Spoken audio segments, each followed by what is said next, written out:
What is going on, everyone? Today we're going to be taking a look at the history of Mortal Kombat. Let's go.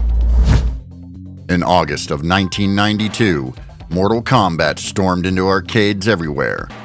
Players were not ready for what they were about to experience.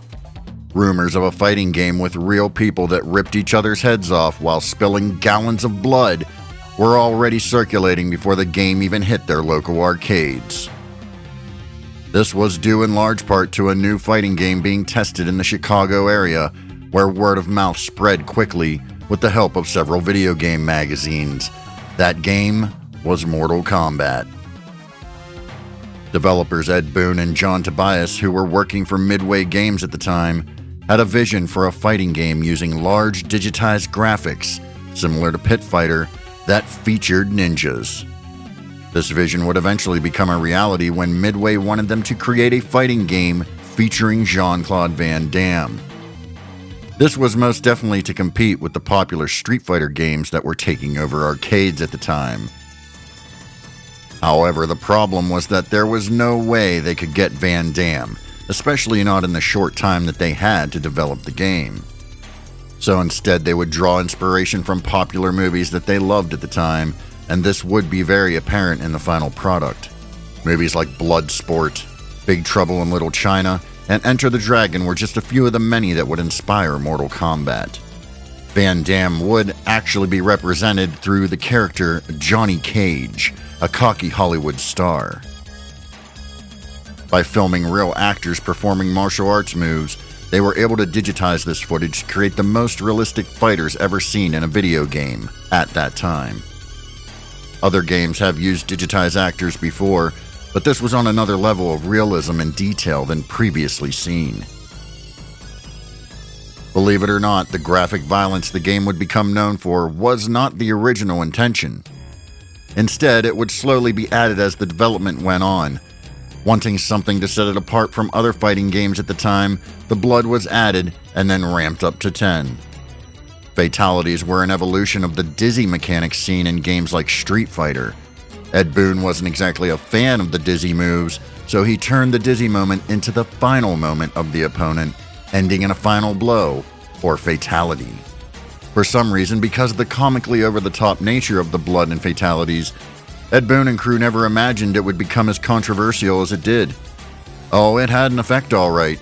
It packed arcades to the brim with rabid fans young and old, while also angering parents and lawmakers across the nation.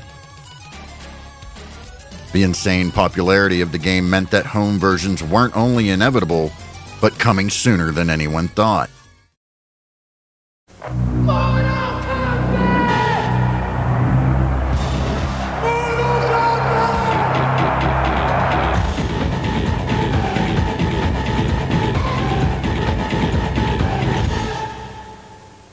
Mortal Monday, September 13th, 1993 was approaching very fast, and lawmakers were doing everything they could to censor the game before it hit home. In an effort to appease those against video game violence, Sega created their own rating system for video games. Mortal Kombat would be the first to utilize this rating system, getting a rating of MA13. Now, this might seem like a lower rating for a game with such realistic violence featuring lifelike human characters, but Sega got around it by hiding the bloody violence behind a cheat code. That code was activated by pressing ABACABB on the intro screen that conveniently talks about codes. And yes, it was intentional that the code spelled Abacab, a song by the Phil Collins band Genesis. See what they did there? There was also a more expansive cheat menu that was input at the start menu screen, down, up, left, A, right, down, or a dullard. The Super Nintendo version of the game was completely censored, as Nintendo already had a firm stance on violence in video games. The Super Nintendo version replaced the blood with sweat and completely changed many of the fatalities to finishing moves. Sub-Zero no longer ripped off heads with spines attached, instead deep freezing opponents and then shattering them to bits of ice. This would end up inspiring his Fatalities in MK2. Due to this choice by Nintendo, the Sega Genesis version outsold the Super Nintendo version by a landslide.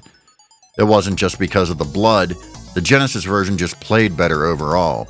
The Super Nintendo version was a mess of a game with horrible hit detection. The Genesis version had solid gameplay with hard-hitting sounds and music.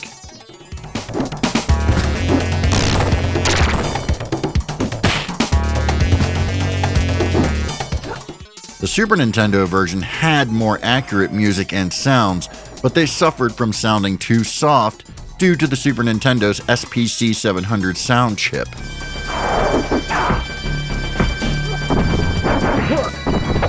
It was still one of the better features of the Super Nintendo version. The handheld ports of the game would arrive on Game Boy and Game Gear. The Game Gear port was rough but playable, while the Game Boy version was the absolute worst of the ports. The Game Gear version would also show up on the Sega Master System with a few minor differences. An updated version would release a few months later on the Sega CD, adding true CD audio of the arcade soundtrack, faster gameplay, and more animations.